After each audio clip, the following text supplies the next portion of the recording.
With the rise in technology and counterfeiting techniques, countries are also trying to be more vigilant with features such as serial numbers and watermarks. This video will show you features of your bank account that you might not be aware of. Some important security features that people don't really think about but can help to save time, effort, and even a lot more. Number 10. Embossing Indentation. Just to throw a monkey wrench in the plans of potential counterfeiters, many mints also like to include embossing in the production of their bills, especially for higher denominations. Embossing, or its opposite, debossing, involves creating a relief pattern that stands out physically from its background and can be easily identified by feeling for bumps or raised surfaces. Normally, this takes the form of intaglio printing, which involves a metallic plate being pressed into the substrate of a bill with the desired text or design, while exposed to a high enough temperature to make the relief permanent without damaging the bill itself. The effect is a note that doesn't feel entirely flat and may be bumpy, and is quite often on euro bills, like the €5, which has an embossed main image and large value numeral, as well as raised lines on the left and right side. Canadian currency actually has its own system of raised dots on the upper right-hand corner of bills similar to Braille. And on the other side of the world, in catering to the visually impaired, India also followed suit in 2015 by issuing new bills with blind-friendly raised marks, indicating their denomination. Number 9. Microprinting. Another useful security precaution. This technique involves, well as the name suggests, printing designs at a near microscopic level. The idea being that the smaller the characters, the harder it would be for all, but the most advanced printers and scanners to duplicate and invariably result in blurry or distorted text.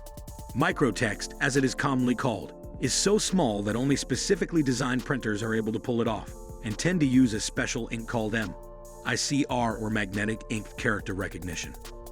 A good example of microprinting can be seen on the American $20 bill. In the lower left border, as it reads, United States of America 20 USA 20, and inside the inner ring of the zero that reads USA. Number 8. Eurion Constellation, otherwise known as Omron rings or donuts. This security protocol consists of 5 small rings printed in contrasting inks, which depict the pattern of the Orion constellation. These designs are often repeated many times in different configurations and can be predominantly seen on many euro banknotes, hence the portmanteau Eurion. When a counterfeiter attempts to scan or photocopy said bills, these patterns are recognized by software and prevents hardware from printing them. This is one of the more secretive security functions in existence, as the exact technical details and its inventors have been kept secret, though there is evidence that it might have been developed by the Japanese-owned Omron Corporation. Here's just a few places you'll find this. It's on 10 and 20-pound notes and on American $20 bills, as well as on the $2 bill from Singapore and on the back of $20 Canadian bills. Number 7. Substrate. Yes, even the so-called paper used to print money is a security feature in and of itself. I say so-called, since many bills are in fact printed on something that more closely resembles the clothes you are wearing. For example, the material the Federal Reserve uses for their money, known as rag paper, is made up of 3/4 cotton and 1/4 linen, and is more durable than conventional paper as a result of the printing process, which subjects notes to many thousands of pounds of pressure. It also contributes to a crisp texture that can't be achieved by simple run-of-the-mill paper. If you find yourself in possession of a note that doesn't feel quite right, there are counterfeit pens available that you could purchase, which carry a substance that contains iodine, which, when exposed to cellulose, the primary ingredient of normal paper, will turn a dark blue, indicating a fake. A number of countries, including Canada, Australia, the UK, and Malaysia, have recently adopted a synthetic polymer instead, which feels like plastic and is waterproof and, more importantly, even harder to fabricate. These plastic polymers are also more durable and cleaner than conventional paper notes. Number 6. Color-shifting inks. Almost all modern currencies also implement color-shifting ink in the printing of their money, also called optically variable ink. It's designed to refract light at different frequencies, depending on which angle it is viewed from. On the American $50 bill, for example, the number 20 switches between copper or bright green, depending on how you tilt the bill to the eye. The same can be viewed on the bottom of the $20 bill, where color-shifting metallic flecks in the ink produce a gold-green contrast, while the eagle and shield image has been embossed with sparkly ink. For counterfeiters, the problem is twofold. First, conventional name brand scanners and printers can only produce text and designs of fixed angle. And second, there are only a handful of companies who are permitted to manufacture the special ink required.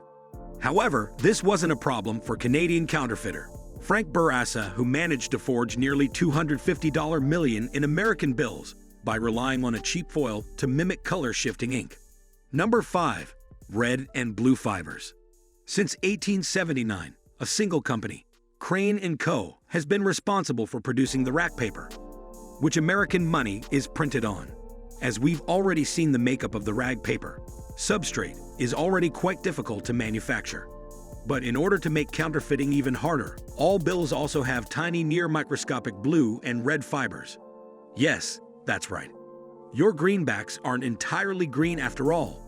These randomized patriotic squiggles are actually added during the initial processing phase of the paper and are therefore embedded in the bill. Many counterfeiters attempt to mimic these by inking them in with very fine red and blue pens, but even to the unaided eye, a phony bill can usually be identified because of the reflection, indentation, and thickness that the ink creates. Number 4. Planchettes. Another clever security feature that occurs during the manufacturing process is the inclusion of planchettes. You've probably noticed these on bills and not given them a second thought, but they're almost as difficult to reproduce as red and blue fibers, and they appear in a number of different currencies, including Canadian money. Essentially, they are small, randomly placed circular dots and are luminescent and will glow when exposed to UV light because they're added to the pulp during the paper-making process. In many cases, they can be picked off. Conversely, on counterfeit bills, they are often printed on, and attempting to remove them will only scratch the bill. Number 3. Chopmarks. These are an older anti-counterfeiting technique which became popular in China during its expansion in the 1700s, but they still show up occasionally on other contemporary currencies. They often appear as nicks or cuts on coins to ensure they weren't plated fakes. But in other cases, there are stamps or punches that help vendors or banks to easily verify that a bill or coin was indeed genuine. A money changer or bank would have its own unique stamp or punch, often a secret symbol. Later, if they encountered currency with the same mark, they would know it was one they had originally marked as not a counterfeit. While this practice has mostly fallen out of favor, examples of Chopmarks still show up on American bills occasionally, especially if you happen to have been traveling in foreign countries where they used the same currency. Number 2. Transparent window. With a number of countries switching to money made of polymer, one prominent security feature is the presence of transparent windows in bills, and these are nearly irreproducible. This is basically an advanced, modern take on the watermarks you see on paper money. On the Canadian $20 bill, for example, there is a semi-transparent window with a metallic picture of the Queen, as well as transparent maple leaves, and on the $100 bill, similar transparent windows contain a hidden image that matches the portrait. Lastly, all new bills also feature a small window that, when viewed up close against the background light source, produces a hidden number that matches the denomination.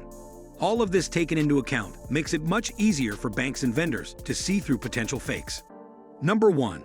Color Optic technology. Although not yet on the market, this is a security feature that will hopefully appear on currency in the near future, and was too cool not to include. You have to give kudos to the natural world for this idea.